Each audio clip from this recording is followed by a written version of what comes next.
Temos novo convidado na tarde, o profesor David Alonso Lorenzo. Ele é enxeñeiro industrial en automoción, especialista en sistemas mecánicos e en vehículos eléctricos. Adícase tamén á formación. Que tal, David? Moi boas tardes. Hola, buenas tardes, ¿qué tal? Temos unha pregunta que non sei se terá resposta fácil. Que pasa co coche eléctrico que non acaba de despegar, David? Pues hombre, son varios los factores, ¿no?, que influyen en que no termine de despegar, al menos en España, porque en otros países como nuestro vecino Portugal, pues lleva la velocidad o lleva el doble de velocidad de despegue que nosotros. Pero básicamente el primer obstáculo que tenemos fundamental es que a día de hoy siguen siendo caros como coche a la hora de poder comprarlo por parte de un usuario. ¿En Portugal son más baratos, David? No, resulta que en Portugal los vehículos son más caros que en España. De hecho, vienen muchos a comprar en España porque tienen muchos impuestos. Pero sí que es verdad que al final las políticas que están desarrollando allí están fomentando en mayor medida pues la compra de un vehículo eléctrico. Claro, todos son problemas, que si as recargas son lentas, que si as baterías pesadas, que se faltan lugares para a recarga, ou o propio custe da electricidade, que tamén é un problema que se veu sumar agora, David. Sí, exactamente, pero al final lo que tenemos que pensar, o al menos así lo veo yo, es que si tú quieres comprarte un vehículo eléctrico, tienes que pensar que el uso que le vas a dar es uno muy concreto. Es decir, no te vale un vehículo eléctrico como el coche principal de una familia, por ejemplo, sino que tienes que pensar en él como el típico vehículo que tú vas a emplear para ir a trabajar, para hacer tus recados durante el día, para que cuando tú vuelvas a casa lo puedas cargar en casa, ya sea en tu garaje particular o en tu comunidad de vecinos, y que al día siguiente lo tengas cargado para hacerte tus 70, 80 o 90 kilómetros. Ahí sí que tiene sentido. Si nos vamos ya a vehículos más grandes, con mucha más batería y por tanto más autonomía, es cuando se nos complica pues el tema de la recarga y el coste de ese vehículo.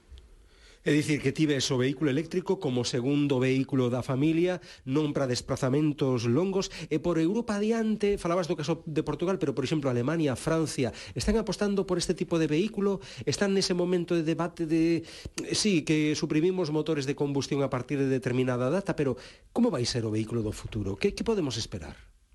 Pues en cuanto a los países europeos hay muchísima variabilidad. Por ejemplo, Italia es como nosotros, sigue el mismo ritmo. Y sí que es verdad que Francia, por ejemplo, o Alemania, pues tienen el triple de velocidad que nosotros. Tampoco es una cosa muy grande. Pero quien se lleva la palma fundamentalmente es Noruega. Noruega y en segundo lugar Suecia, en donde prácticamente en Noruega el 70 y tantos % de sus matriculaciones ya son vehículo eléctrico desde hace bastantes años.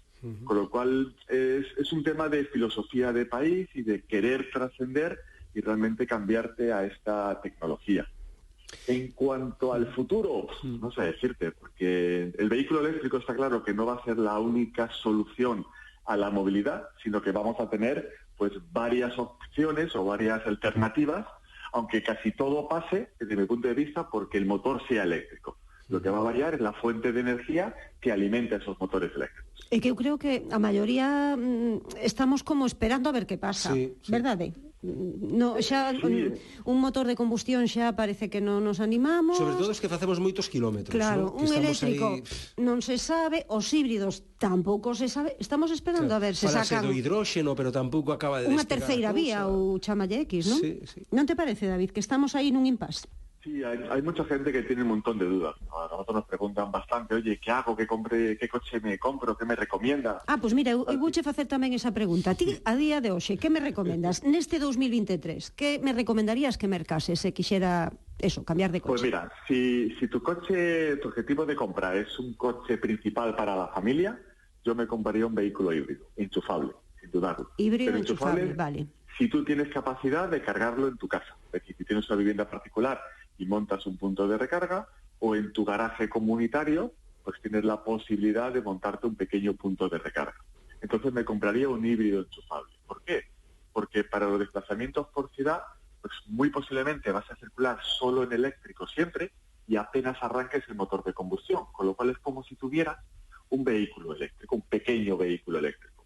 Y en el caso en el que quieras hacer más kilómetros, moverte el fin de semana donde sea, pues al fin y al cabo tienes un vehículo de combustión que va a funcionar en modo híbrido, por tanto va a ser más económico en términos de consumo y te permite hacer cualquier tipo de desplazamiento. E ese non o van prohibir, próximamente, non?